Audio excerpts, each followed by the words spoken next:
zyrtarisht me Somalinë, Zambia dhe Sierra Leone. Jemi në 2026-ën, që ndryshe nga 1990-a, se jemi mësuar gjithmonë që ne të kërkojmë pak ose të keqen më të vogël, se kështu jemi mësuar ne si shqiptar, ne tani, si themi, të paktën të bëhemi si Kosova, nuk po shkojmë atje. Ne themi të paktën të bëhemi si Kosova për demokracinë, për zgjedhjet, për ndarjen e pushteteve, për pavarësinë e pushteteve, a janë shuar gjitha këto. Dhe Kosovës i themi u bëf Shqipëri, po jo si Shqipëria. U bëf Shqipëri, po jo si Shqipëria. Tani, kush është gjithë problemi që unë kam? E para njëherë, çfarë u tha me draft raportin, ose raportin paraprak të OSBE-Oldirit? U tha që krimi organizuar nuk lejon rotacionin politik.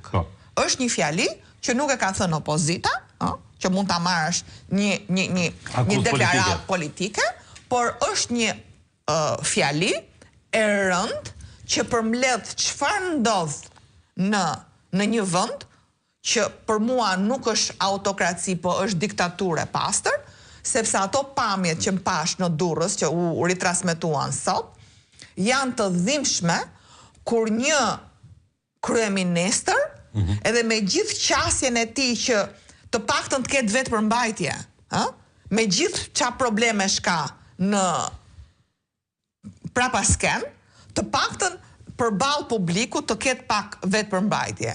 I thot policit, a e pam tani, i thot policit arrestoja, atë dhe në fakt u arrestua personi, Ilir Ahmedani ka ndetur 5 orë në komisariat. Sepse, çfarë i tha? Shko tha tako Gysin. I tha në i gjithë gabuar, a ishte Gysi roli kryesor në zgjedhje? A ishte Gysi në rolin kryesor në intimidimin, blerjen e votave? Në të njëjtin shkallë madje kanë konkuruar kush ishte më i mirë ke tutori i tyre. Pra, Gysi në një krah, Belinda në krahun tjetër, dhe sot kjo përplasje është brenda rilindjes. Ndërkohë që vetë OSBE-Oldiri, edhe në raportin përfundimtar, thot nuk ka vindarse midis partisë dhe shtetit. A kishe në një punonjës gjatë fushatës të administratës së Belinda Ballukut në zyrë? A shkonte drejtoria tatimore në mëngjes nëse deputetët apo kandidatët e Partisë Demokratike kalonin qoftë dhe rastisht në një lokal? Të nesme ne kemi prova që ka shkuar drejtoria rajonale tatimore, i ka mbyllur lokalin. Pra çfarë duhet më shumë? Në darkë i shkon banda dhe i merr o kartat e identitetit, o i thot nëse ti do shkosh nesër në zgjedhje, do kesh këtë problem. Në mëngjes i shko administrata tatimore, ose administrata tjetër pak rëndësi ka, dhe çfarë duhet për të patur një shtet diktatur? Ka probleme dhe Italia, inderuar, ka probleme. Jo, ka më probleme pa tjetër. Edhe Amerika në zirë me probleme ata. Çdo shtet ka. Unë po të them, Amerika bën mirë që të mësoj nga ne njëra. Amerika bën mirë. Ka probleme nga bloku somalez. Thonë ata, nuk e them unë. Amerika dhe gjithë Europa duhet mësojnë nga lideri jonë njërë. Sepse ato, në fakt, të paktën, kanë respekt për vendimet e gjykatës kushtetuese. Ne ende nuk e dëgjuam komentin e Arbrit për raportin e Ja, do ta them. Çfarë do thotë për imazhin e para një për te shakave? Edhe për te zënies së ngushtë Arbër për pozicionin tënd më hershëm.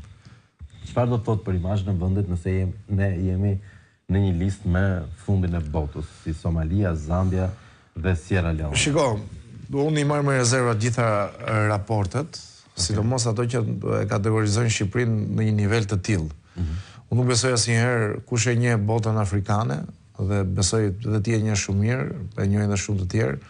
Nuk besoj që Shqipëria renditet me vendet afrikane. Kategorikisht.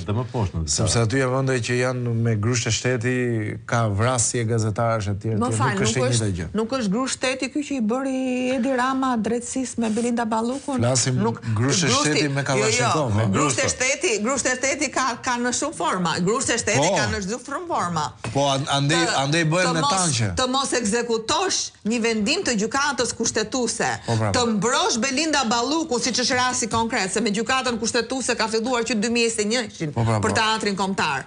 Këto janë grushte të pastra shteti, sepse ka rënë shteti ligjor i së drejtës. Shtet ligjor ka pas Enver Hoxha, jo për që të mos bëj gabimet më teshme, se deri tani ke bërë shumë gabime.